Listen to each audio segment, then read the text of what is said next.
Alléluia. C'est un grand plaisir de vous retrouver, plusieurs qui étaient là hier soir, et de rencontrer les nouveaux qui sont venus ce matin. Alors, juste, je rappelle un peu la petite page de publicité qu'on a fait hier soir. Dans ces psaumes se trouve dans ce CD, même si on n'est pas là pour vendre des CD, on sait à quel point un chant qui est mis dans une voiture ou autre, ça peut transformer une vie. Ça fait des années qu'on reçoit des témoignages de personnes qui nous disent à quel point un chant les a amenés au Seigneur, les a amenés à la guérison, les a restaurés, les a aidés à passer une phase difficile. Et donc il y a des chants anciens que nous avons réenregistrés qui étaient dans des cassettes, parce que nous sommes de l'époque des cassettes, et oui, on ne dirait pas comme ça. Amen. Nous sommes de l'époque des cassettes et des dinosaures. Hein? Amen. Et puis on a composé comme ce chant, celui-là, 15 jours avant d'enregistrer le CD. Voilà. Voilà, c'est un cadeau pour notre frère, là, qui nous a si bien présenté, qui a si bien prophétisé tout à l'heure. Alléluia. Voilà. Libérer les cœurs de père. Le Seigneur nous utilise beaucoup aussi à travers les cris.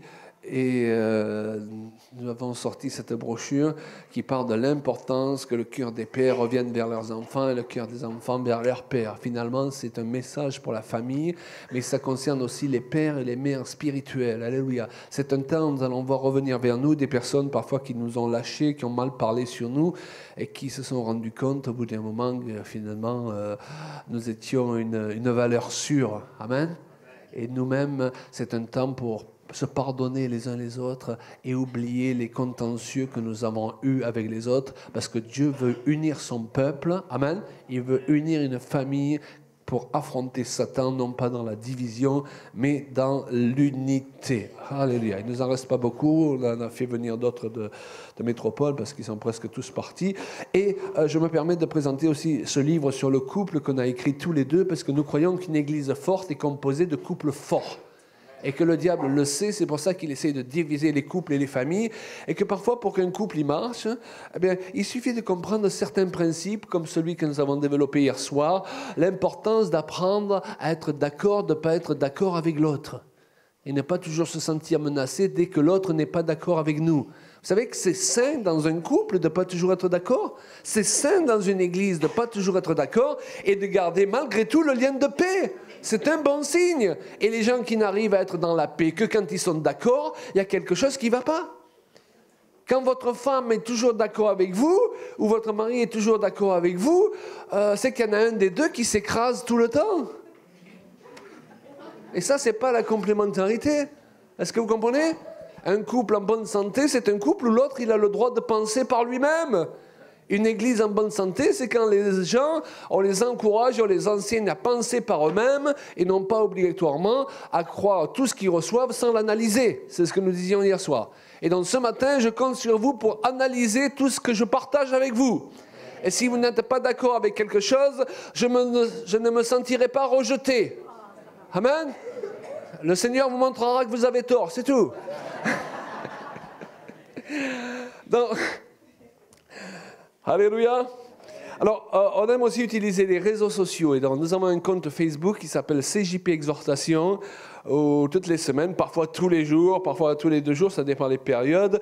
Nous mettons des vidéos, nous mettons des enseignements écrits, nous avons des temps de questions-réponses et nous touchons ainsi des personnes sur toute la planète dans le monde francophone. Nous croyons que Dieu veut enseigner son peuple dans le monde francophone. Et bien que ma femme soit anglaise, eh bien, on n'a pas spécialement à cœur d'aller vers les pays anglophones parce qu'on trouve qu'ils ont suffisamment de chanteurs, suffisamment de prédicateurs, suffisamment de livres, mais il y a un besoin dans le milieu francophone d'enseignement libérateur, de chants libérateurs. Ces 2 chants étaient très beaux tout à l'heure. Merci à votre équipe de louanges. C'est très important de louer Dieu et pas juste de faire de la musique et de chanter des beaux chants. Alléluia, on a senti vraiment que tout votre cœur y était ce matin et combien nous apprécions cela. Donc hier, nous avons parlé du prophétique. Je fais un rapide résumé. L'idée de ce message, de ce thème que nous partageons à travers nos voyages actuellement, c'est d'encourager le peuple de Dieu à se lever pour être un peuple prophétique qui avance dans la complémentarité. À l'un, Dieu va donner une vision, à l'autre, il va donner un songe, à l'autre, il va donner une parole, à l'autre, il va donner un chant. Alléluia!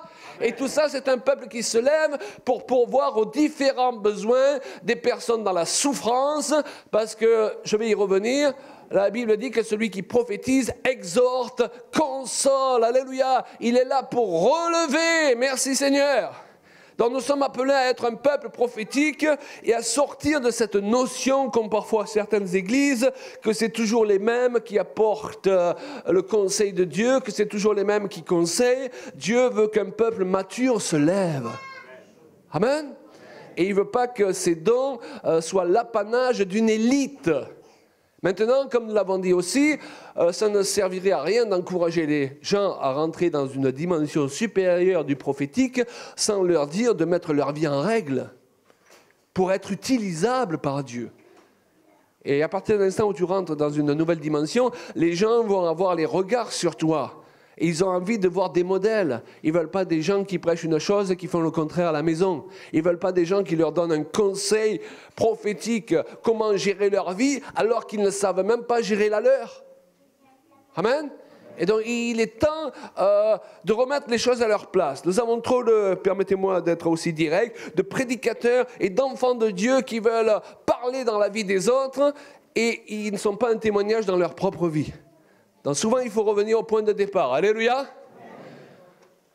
Alors, ce matin, je voudrais, sur cette base, vous partager un message qui s'appelle « Les fondements du prophétique ». Nous devons avoir des fondements sur lesquels nous voulons évoluer avec le Seigneur. Vous savez, si une maison n'a pas de fondement solide, elle va s'écrouler. Vous êtes d'accord avec moi ?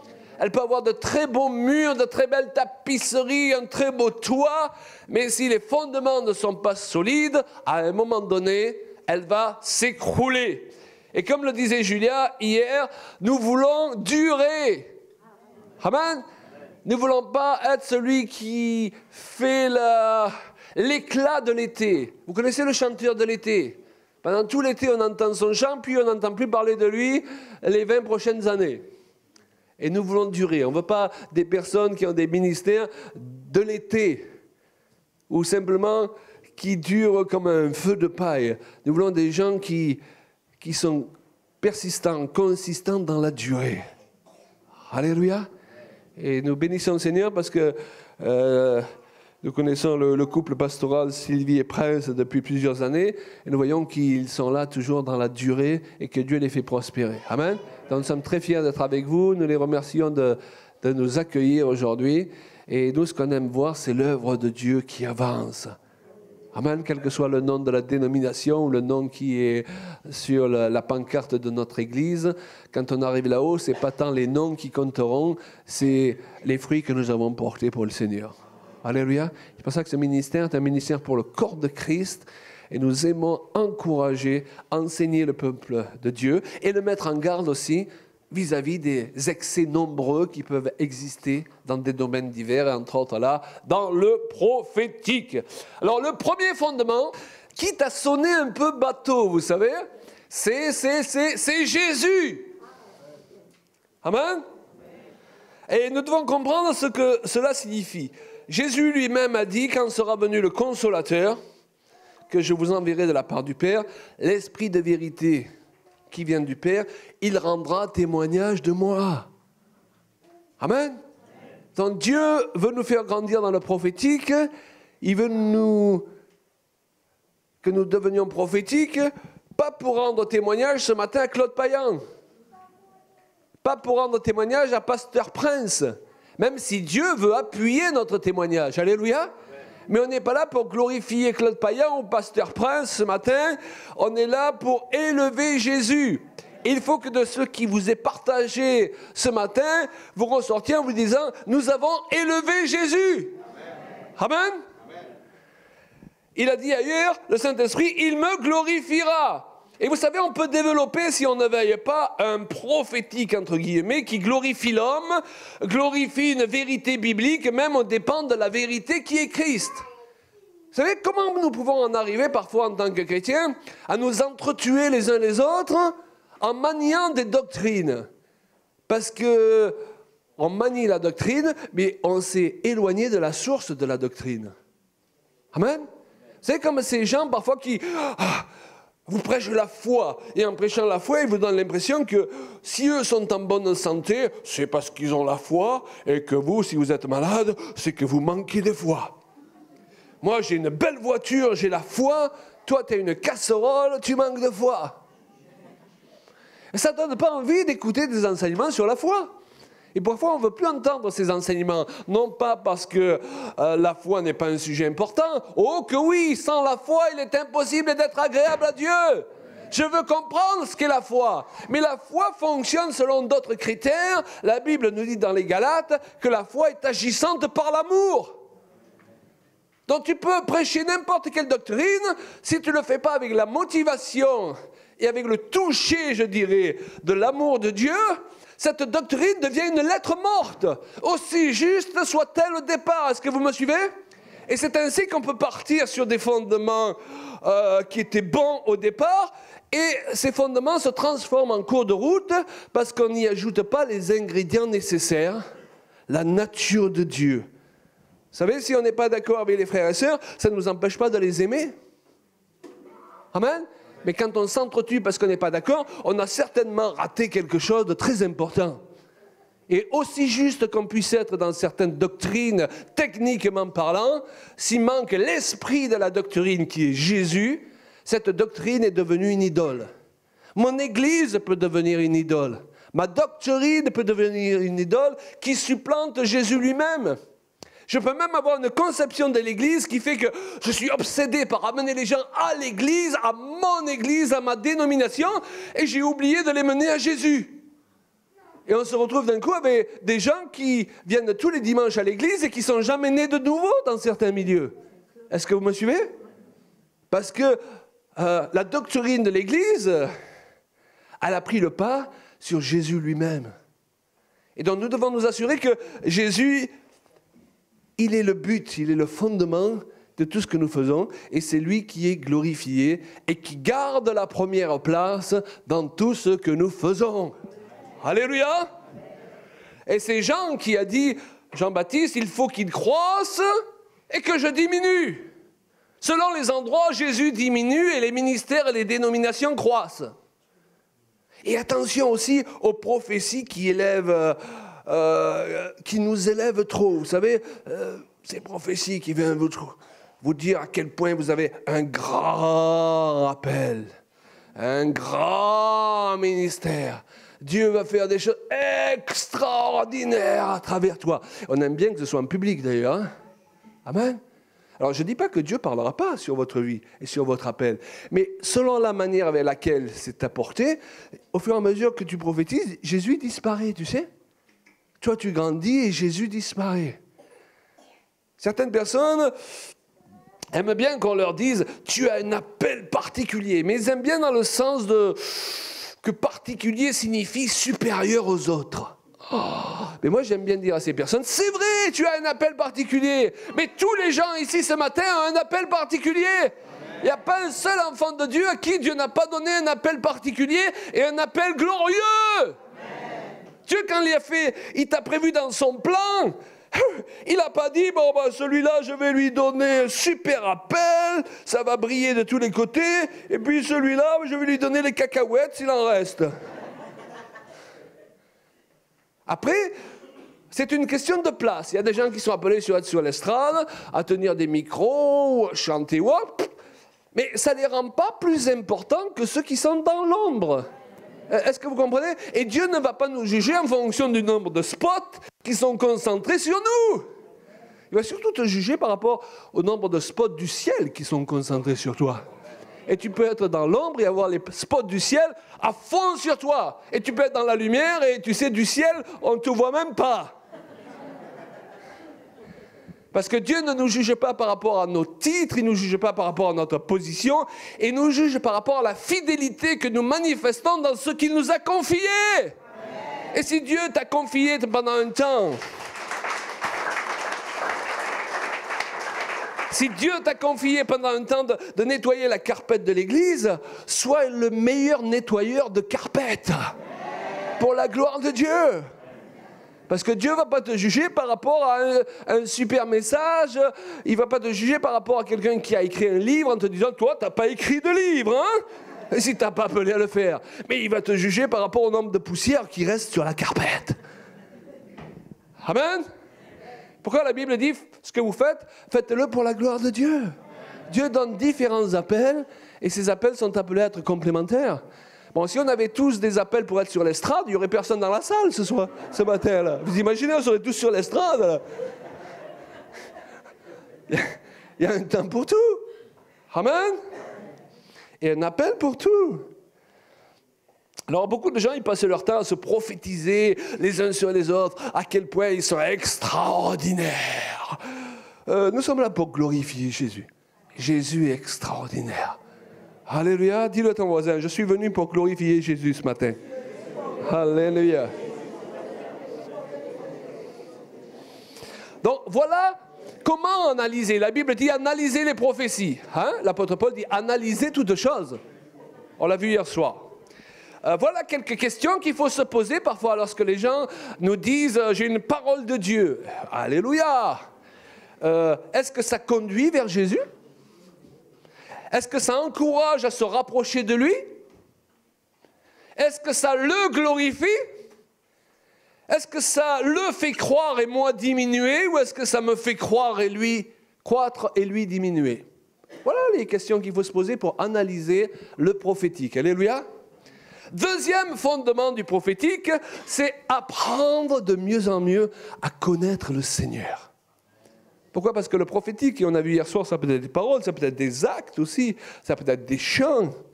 Le prophétique consiste à communiquer la pensée de quelqu'un qu'on est suffisamment supposé connaître pour communiquer justement cette pensée. Est-ce que vous me suivez? Plus je connais, plus je reconnais. Lorsque ma femme me téléphone, je ne suis pas là en train de dire « Oui, madame !» Qu'est-ce que vous voulez? Donnez-moi votre numéro de sécurité sociale, comme mon frère, pour que je sois sûr que c'est vraiment toi. Alors, donne-moi l'année de notre mariage. Non, de suite, je reconnais parce que je connais. Donc, plus j'apprends à connaître Dieu, plus rapidement je vais reconnaître lorsqu'il me parle. Est-ce que vous comprenez? Donc, au lieu d'être obsédé par devenir prophétique, soyons obsédés dans le bon sens du terme, à mieux connaître Dieu. Et l'apôtre Paul, il s'adresse à certains chrétiens, il leur dit, je le dis à votre honte, vous êtes chrétien, vous êtes nés de nouveau, vous êtes sauvés, vous venez à l'église, mais vous ne connaissez pas Dieu. Vous voyez, on peut passer toute sa vie de chrétien sans vraiment connaître le Seigneur. On peut même être dans le ministère. La Bible dit, certains viendront et diront au Seigneur, n'avons-nous pas fait beaucoup de miracles en ton nom? N'avons-nous pas prophétisé en ton nom? Et je leur dirai, on ne se connaît pas. Où sont les fruits de l'amour? Tout ce que tu prêchais, tu faisais le contraire à la maison. Vous savez, lorsque j'étais pasteur, j'avais des gens qui souvent étaient prêts à se scandaliser s'ils voyaient que certains bougeaient un peu trop, sautaient un peu trop. Ils étaient calmes à l'église. Et eux, quand ils arrivaient à la maison, ils criaient comme des malades après leurs femmes et leurs enfants. Donc je leur disais, venez crier à l'église et soyez calmes à la maison. Venez libérer votre agressivité contre l'adversaire dans l'intercession et soyez gentils à la maison. Amen. Dieu veut qu'on soit les mêmes partout. Amen. Et qu'on libère l'agressivité là où il faut la libérer. Et moi je vais vous dire, si vous ne la libérez pas contre les puissances des ténèbres, vous allez finir par la libérer contre les gens qu'il ne faut pas. Alléluia. Donc prophétiser consiste à communiquer des bribes, je dirais, de la pensée de Dieu et d'un Dieu qu'on connaît suffisamment pour savoir comment il raisonne. Et exercer, je dirais même, les dons prophétiques sans connaître suffisamment celui qui en est l'auteur devient vite dangereux. Je vais vous donner un exemple. Quelqu'un qui est légaliste, vous savez, le légaliste, c'est la loi, c'est toujours comme ça. Vous avez remarqué que ce n'est pas toujours comme ça. Hein? C'est la loi. Donc, le légaliste, il va interpréter avec son cerveau ce que Dieu lui dit. Parce que même lorsque le prophétique, il est supposé venir de l'Esprit de Dieu et passer par notre esprit, mais notre esprit, après, il communique avec notre cerveau pour que nous puissions exprimer intelligemment ce que nous avons reçu. Et de l'esprit à ce qui sort de notre bouche ou de nos actes, il peut se passer beaucoup de choses qui polluent l'esprit prophétique. Amen. Et ce que Dieu veut, le problème de beaucoup de gens, c'est pas qu'ils n'entendent pas Dieu. Écoutez bien. C'est qu'ils interprètent mal ce qu'il leur dit. Parce que le légaliste, si Dieu lui dit, voilà, il y a quelqu'un là dans l'assemblée qui a commis un péché. Dieu part du principe que cette personne est supposée savoir que si Dieu lui dit ça, c'est pour relever la personne. Est-ce que vous comprenez? C'est pour la prendre à part, c'est pour ne pas l'humilier en public. Mais le légaliste, comme il a une fausse manière de penser, il se dit, si Dieu m'a montré ça, c'est qu'il veut punir cette personne. C'est qu'il veut humilier cette personne. Alors il va vous pointer du doigt et ça va lui donner beaucoup de valeur vis-à-vis des autres aussi, qui vont savoir qu'il est prophétique. Okay? Il va dire, toi, le Seigneur m'a montré qu'il y a ce péché dans ta vie. Il va t'humilier en public. Et le Seigneur, il va regarder du haut du ciel, il va dire, celui-là, je ne lui donne plus de parole. Est-ce que vous comprenez? Ça ne veut pas dire qu'il n'avait pas reçu de Dieu. Mais à cause de son légalisme, il a mal interprété ce qu'il a reçu de Dieu. Et souvent, le problème vient de là. Ce n'est pas Dieu qui ne nous parle pas, mais parce que nous ne connaissons pas assez le Seigneur, nous interprétons mal ce qu'il nous dit. Alléluia. Vous savez, le prophétique, c'est quoi? C'est le cœur de Dieu qui parle à notre cœur. Et si nous sommes tombés, Dieu est là pour nous relever. Il est là pour nous aider. Il est là pour nous fortifier. Amen. Vous savez, la conception, on voyage beaucoup, on rencontre beaucoup de gens, on est confronté au meilleur, alléluia, et parfois au pire. Mais la conception de beaucoup de gens, de ce qu'ils croient être le prophétique, je le résumerai comme cela. Ils rentrent dans ton église, par exemple, ils disent au Seigneur, « Seigneur, montre-moi ce qui ne va pas dans cette église. » Ils prient pour quelqu'un, ils disent, « Seigneur, montre-moi ce qui ne va pas chez ce frère. » Mais ce n'est pas ça le prophétique. La Bible dit que celui qui prophétise, je vais y revenir, exhorte, console. Amen. Relève. Donc, si tu veux que Dieu t'utilise dans le prophétique, il faut que tu abordes le sujet sous un autre angle. Tu rentres dans une église, et on en sait quelque chose, parce que tous les week-ends, on est dans une église différente, quand ce n'est pas tous les jours. Tu rentres et tu dis, « Seigneur, montre-moi ce qui va bien dans cette église. Montre-moi comment encourager les gens à aller de plus en plus de l'avant. » Amen. Tu pries pour un frère et une sœur, montre-moi comment cette personne a besoin d'être encouragée. Bon, peut-être elle n'a pas eu une semaine parfaite, alléluia. Tu n'as pas eu une semaine parfaite, hein? C'est ça. Là aussi, ce n'est pas une révélation, je la connais. Hein? Mais elle a besoin d'être encouragée. Peut-être que cette personne, elle est partie de chez elle ce matin et quelqu'un lui a dit quelque chose de désagréable qui l'a fait se sentir petite et minable. Elle est là, depuis tout à l'heure, elle essaie de connecter avec Dieu. Elle a même l'impression que Dieu l'aime plus et la rejette. Donc Dieu veut t'utiliser pour lui dire, « Hey, si Jésus est mort sur la croix, c'est pas pour te lâcher au premier problème. » Amen. Et si dans la foulée, il y a des choses à voir qui ne vont pas, déjà, au moins, tu ne les as pas cherchées, parce que quand on les cherche, on les voit là où elles ne sont pas. Amen. Et Dieu te donnera la sagesse pour aider les gens à les régler, à les prendre à part. Alléluia. Vous avez envie d'être humilié en public, vous? Il y a des gens, lorsqu'ils prophétisent, ils vous humilient en public et vous n'avez plus envie de revenir à l'église. Parce qu'ils se trompent de prophétique. Ce n'est pas le prophétique qui vient de l'Esprit de Dieu. Et c'est pourquoi la Bible nous dit d'analyser toutes choses. Lorsque j'étais pasteur, toujours dans une autre vie, un jour on a eu un temps où on avait un atelier prophétique. Et tous les gens qui pensaient recevoir quelque chose étaient encouragés à venir et le partager, puis on devait analyser. Et puis il y avait une sœur là. C'est comme si j'avais déposé pendant ce temps ma cuirasse de pasteur, tu sais. Elle a dit bon plan. Elle est venue là, elle m'a balancé par prophétie tout ce qu'elle avait contre moi, tout ce qu'elle n'osait pas me dire. Non, il n'y en a pas à La Réunion qui font ça, mais la métropole, on en a quelques-uns qui se promènent là. OK? Alors qu'est-ce que j'ai fait? Au lieu de dire « Oh, alléluia, Dieu me parle, je suis désolé Seigneur », la Bible dit « analysez toutes choses ». Donc je l'ai reprise en public.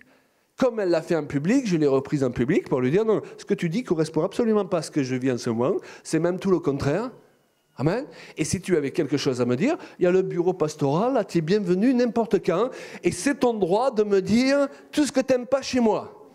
Et j'en aurais même profité pour te dire tout ce que j'aime pas chez toi. Alléluia. Et on pouvait ressortir dans la paix du bureau. Mais tu joues pas avec le prophétique en public pour te faire passer pour le prophète de l'année, pour que ça donne du poids devant les autres à ce que tu es en train de dire. Amen. Mais combien de personnes ont leur vie brisée en laissant ces personnes faire? Hello. Vous savez, si je suis prophétique, je dois être le premier à désirer que les autres analysent ce que j'ai reçu. Parce que la Bible dit que les dons sont donnés pour l'édification du corps. Donc ce n'est pas à toi de dire « J'ai reçu du Seigneur, on ne discute pas ». Mais si, on va discuter. Parce que la Bible dit, les dons ont été donnés pour l'édification de l'Église. C'est à l'Église et les gens sur qui tu as parlé de reconnaître si vraiment ce que tu as dit les a tirés vers le haut. Si ça les a tirés vers le bas, comme ces gens, lorsqu'ils prophétisent, il faut 15 jours pour se remettre, eh bien, peut-être qu'on va te demander de laisser ton don prophétique sur l'étagère pendant un moment. On va d'abord te demander de venir croître, suivre quelques enseignements, croître en maturité, et après tu reprendras ton don. Alléluia. Amen. La Bible dit, les dons d'un homme lui élargissent la voix. Tu n'as pas besoin de jouer des coudes lorsque Dieu t'a donné un don. Tu n'as pas besoin de dire, allez, c'est à moi de monter sur l'estrade, poussez-vous tous. Dieu m'a montré, c'est moi qui dois chanter, c'est moi qui dois prêcher, pasteur presse, prendre des vacances, laisse-moi à l'église. Dieu me l'a montré. Non, si tu bénis les autres, tu sais ce qui se passe? Les autres, ils en redemandent quand ils sont bénis. Hein? S'ils n'en redemandent pas, c'est toi qui dois te poser des questions, c'est pas les autres. Hein? Non, est-ce que vous comprenez? Et c'est là que je vais venir au point suivant, qui est l'honnêteté. Un des fondements de base du prophétique, c'est l'honnêteté. Amen. L'honnêteté est un facteur par excellence qui doit caractériser le prophétique. Qu'est-ce que j'entends par honnêteté? Ne pas jouer avec le prophétique, ne pas dire que Dieu m'a parlé quand il ne m'a pas parlé, ou si on n'est pas sûr. Donc si tu n'en es pas sûr, ça ne veut pas dire que Dieu ne t'a pas parlé non plus. Mais au lieu de dire « l'Éternel a dit », vous savez, vous connaissez la musique, il y a des gens, ils ont l'air, mais ils n'ont pas les paroles. OK? Eh bien, tu peux dire, je pense que Dieu m'a dit ça. Qu'est-ce que vous en pensez? Hein, c'est pas bien ça, humble? Je crois que Dieu m'a dit ça. Pasteur, qu'est-ce que vous en pensez? Et le pasteur peut te dire, oh, tu es en plein dedans, gloire à Dieu. Hein? Ou alors il peut te dire, tu es en plein à côté. Mais c'est pas grave. Mais dans l'humilité, on va grandir. Qui te dit tu es en plein dedans, tu vas grandir en disant, oui, donc je suis sur la bonne voie, je vais continuer à prophétiser dans ce sens. Alléluia. Et si tu dis tu es à côté, c'est bon aussi. Tu vas dire, je vais rectifier le tir. Si tu es dans l'humilité, il n'y a rien de grave à ça. Par contre, si tu es dirigé par l'orgueil, la dernière chose que tu veux, c'est que quelqu'un te dise, non, non, ça ne joue pas. Non, non, mais c'est vous qui ne comprenez pas. C'est vous qui n'êtes pas prophétique. Vous n'avez pas réalisé l'appel fantastique qui est sur ma vie. Alors, essayons d'être un peu moins fantastique des fois. Amen. Et de chercher plutôt l'intérêt du peuple de Dieu. Parce que c'est pour ça que Dieu nous donne les dons, pour qu'on se serve les uns les autres. Amen. Donc, l'honnêteté, ne pas appeler parole prophétique ce qui ne l'est pas, du style « Dieu m'a montré que tu es fatigué ce matin ». Ah oui, mais tout le monde peut le voir. Vous savez, ces gens qui disent « Dieu m'a montré que tu es fatigué hein ». Ça équivaut à dire « Dieu m'a montré que tu as un pull rouge ce matin ». Ben ouais, ben, c'est le genre de prophétie que notre Père a donné de chaleur. Oh, c'est en plein dedans, mais... Amen. Mais ce n'est pas une révélation. Est-ce que vous me suivez? Alléluia. Ne pas utiliser le prophétique donc pour brosser les gens dans le sens du poil parce que j'attends d'eux quelque chose en retour. Ah, si je leur dis ça de la part de Dieu, il va me faire une offrande. Ne pas utiliser non plus le prophétique dans l'autre sens. J'ai donné l'exemple tout à l'heure, pour s'en prendre par prophétie à ceux envers qui je pourrais avoir du ressentiment. Attention de ne pas communiquer nos frustrations. Attention de ne pas prêcher nos frustrations. Amen. J'avais un ami pasteur, un jour il a eu quelqu'un de son église qui est allé assister à un séminaire tenu par un autre pasteur avec qui ils avaient eu un contentieux. Et l'autre pasteur, à la fin de la réunion, il s'est dirigé vers le membre là, de l'église de cet ami pasteur. Il lui a dit « Dieu me montre qu'il ne faut plus que tu ailles dans cette église, c'est pas bon pour toi ». Donc, le lundi matin, notre pasteur, il a appris que Dieu avait parlé à son membre de ne plus venir. C'est pas honnête, ça. Est-ce que vous comprenez? Ça, Dieu le juge, ça. Amen. Quand c'est pas dans un couple, vous savez, Dieu m'a montré, chérie, là, vraiment, ça va pas. Dieu a dit que ça va pas, chérie. Ne mettez pas Dieu à toutes les sauces, hein. Dieu, il veut pas qu'on joue avec lui. Hein? Tu veux donner du poids, tu sais, face à ta femme, là. C'est le Seigneur, c'est pas moi, c'est le Seigneur qui le dit. Ben, calme-toi, chérie, d'abord, parce que la Bible dit, c'est dans le calme et la confiance que sera votre force. Alléluia. Donc, si tu veux entendre Dieu, commence par te calmer. Alléluia. Dans les gens qui prophétisent excités, Dieu m'a montré. Ok, calme-toi, assieds-toi. Qu'est-ce qu'il t'a montré? Ben, je sais plus.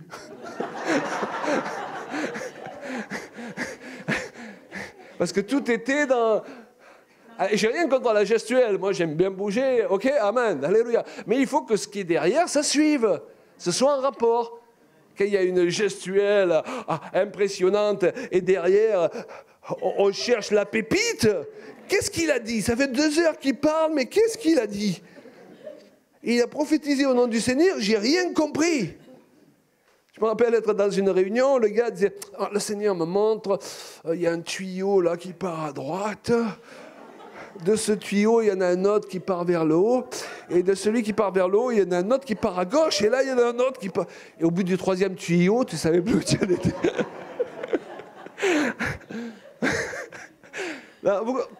Non, sortons du flou artistique. Sortons du flou évangélique artistique. Dieu a donné les dons de l'esprit pour nous édifier, pas pour nous perdre dans des tuyaux. Alléluia. Moi, j'aime bien ce qui est consistant. Vous rappelez les exemples, ceux qui étaient là hier soir? On n'a pas donné des exemples flous. Quand tu passes de moins beaucoup dans ta poche à acheter une maison content, c'est pas le flou artistique. Amen. Alors, ce qui ne veut pas dire que ce qui est prophétique, c'est toujours révélation. Le simple don de prophétie n'apporte pas de révélation en lui-même. Quand il y a la révélation, c'est qu'avec la prophétie, Dieu a ajouté une parole de connaissance ou une parole de sagesse. Mais parfois, la prophétie, c'est juste encourager les gens et avoir une onction particulière pour les encourager. Amen. Donc, ne cherchez pas toujours la révélation. Seigneur, montre-moi. Qu'est-ce que tu as sur le cœur? Voilà. Juste bénir les gens. Alléluia. L'autre jour, on était dans une église et... j'avais juste un mot, c'était ensemble. Ah, je me dis, je vois juste un mot, je ne vois pas une phrase, et on est toujours tenté de rajouter, vous savez. Et puis il y avait une femme de pasteur là, avec son mari qui était au fond, c'est eux qui nous avaient invités, et elle commence à parler au Seigneur, alors que moi j'ai rien partagé. Elle lui dit, Seigneur, je veux vraiment qu'avec mon mari on soit pleinement ensemble, dans l'unité, qu'on serve ensemble. Si c'est ta volonté, vraiment, mets au cœur de mon mari qu'on s'avance tous les deux et que le serviteur ait pris pour nous. À cet instant, son mari se tourne vers elle, lui dit, chérie, tu veux qu'on s'avance tous les deux pour qu'il prie pour nous? Et quand ils s'avancent, ils arrivent là, je dis, excusez-moi, je n'ai pas de grande phrase prophétique, j'ai juste un mot, ensemble. Dans le prophétique, ce n'est pas besoin d'être des grandes phrases. Il faut juste que ce soit le bon mot au bon moment où tu dis, je ne suis pas en train de me faire du cinéma. Dieu m'a vraiment parlé. Et Dieu va vraiment nous joindre. Et combien c'est important, ok? d'apprendre à ne pas rajouter toujours. Je vais vous donner un exemple. Un homme de Dieu un jour se trouve avec un groupe de personnes et le Seigneur lui montre une femme et il a juste un mot, le mot adultère. Donc il prend la femme à part, il fait les choses dans les règles, lui dit « Ma sœur, Dieu m'a montré que vous avez commis un adultère. » Et la femme le regarde, dit « Non, c'est pas moi, c'est mon mari. » Non, mais ce que vous devez comprendre, c'est qu'il avait vraiment reçu adultère, mais lui, il a rajouté. Il s'est dit « Je vais interpréter ce que Dieu me dit. » Et vous voyez, quand on essaie trop de rajouter, on peut mal interpréter ce que Dieu nous dit. Ça ne veut pas dire qu'on n'avait pas reçu de la part du Seigneur. Alléluia. Et parfois, le prophétique, même si on ne veut pas du flou artistique, quand il est vraiment sous l'onction, ça peut être bizarre aussi. On est d'accord ? Regardez, dans un autre atelier prophétique, un serviteur que j'aime bien, il a encouragé les gens, comme je le citais tout à l'heure, dans un autre exemple, voilà, à communiquer ce que Dieu leur avait montré. Et il arrive à quelqu'un, et la personne dit, moi, je vois la vision, là, je vois une banane qui pend dans un salon par une ficelle. Oh là là, le serviteur de Dieu, il dit là, c'est en train de partir en sucette. Eh bien, vous voulez savoir, il y a quelqu'un qui se lève et qui dit, la semaine passée, je suis allé voir un marabout, il m'a dit de pendre une banane dans le salon au bout d'une ficelle. Donc, ça peut être bizarre et du bon bizarre. Est-ce que vous comprenez ? Ça, c'est pas du flou artistique, là, c'est précis. Hein ? Mais c'est sûr que tous les gens qui te disent qu'ils voient une banane, il faut faire attention. Alléluia, est-ce que vous me suivez ? Voilà.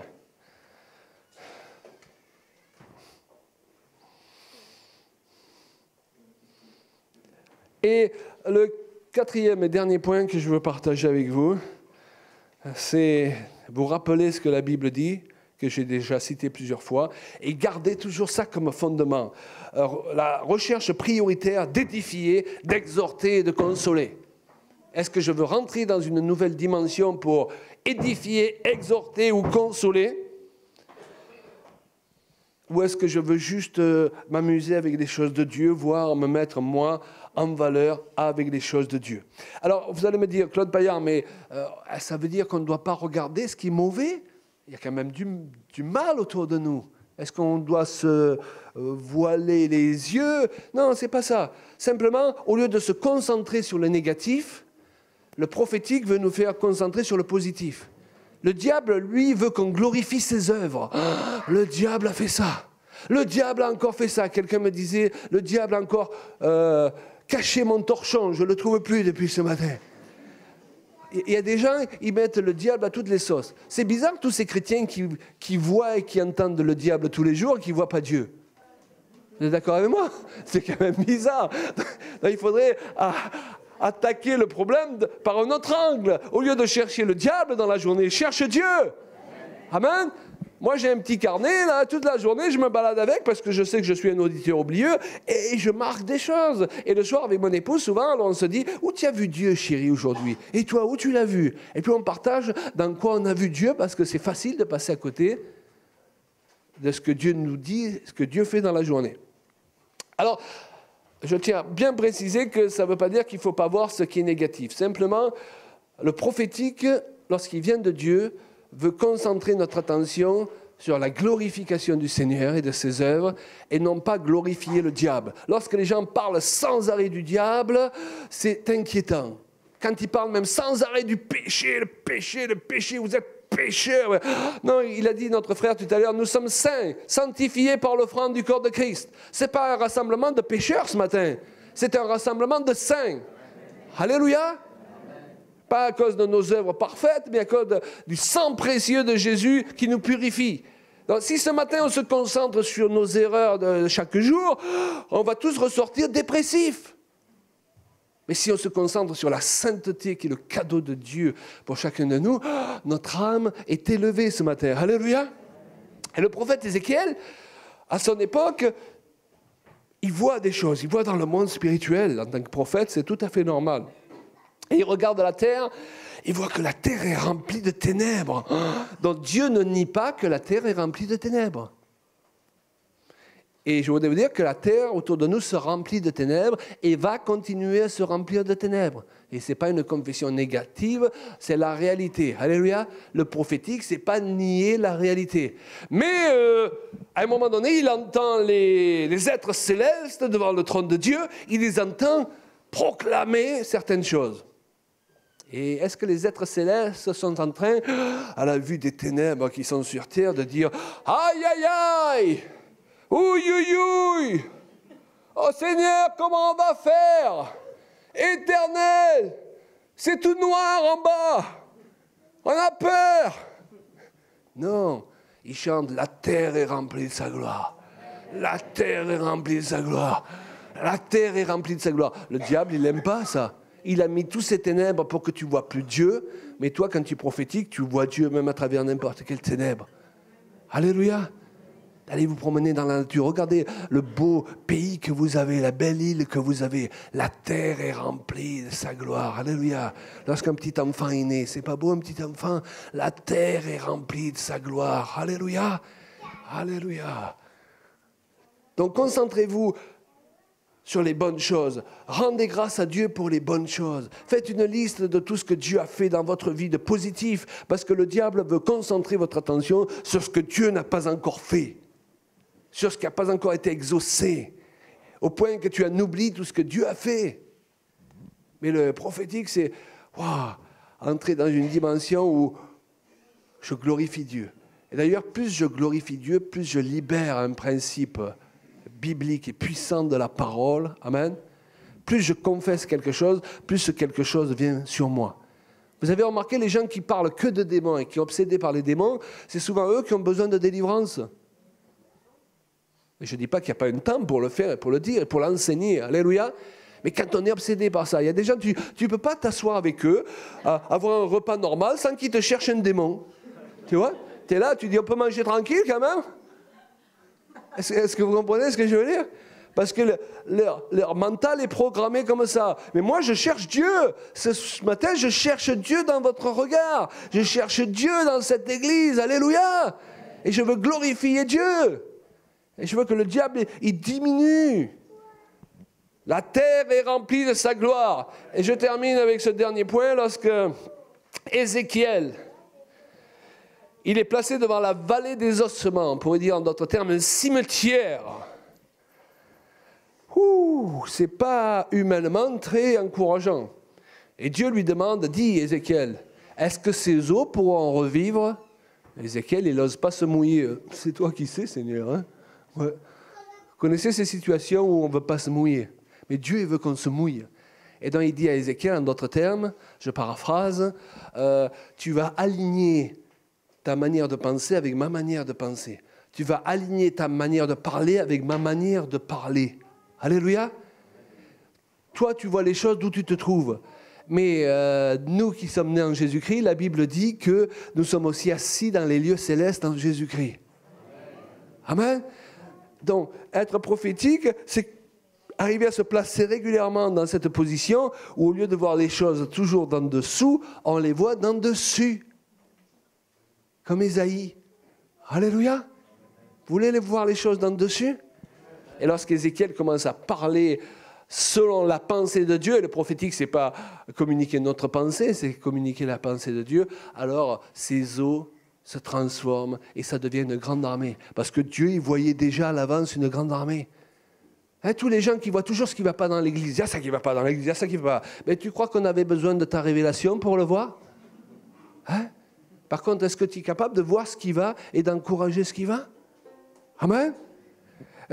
Rappelez-vous, et je termine par là, vous êtes assis dans les lieux célestes. Peut-être ce matin, vous êtes assis sur ces chaises en plastique, mais une part de vous, et notre cerveau ne peut pas le comprendre, une part spirituelle de vous est aussi assise dans les lieux célestes en Jésus-Christ. Et c'est cette part qui doit dominer. Amen. Et donc des fois, vous pouvez même utiliser un peu d'humour pour vous encourager à voir dans dessus. Amen. Donc si lundi, demain, dans votre banquier vous appelle et vous dit « Monsieur un tel, Madame un tel, vous avez quand même un gros découvert, hein ?» Vous lui dites « Moi, d'où je me trouve là-haut, il n'est pas si gros que ça, hein ?» Ok. Et vous pouvez même l'encourager, lui dire « Monsieur le banquier, il faut s'élever un peu. Venez à l'église et vous verrez les choses de plus haut plus tard. Alléluia. Est-ce qu'on peut élever nos mains?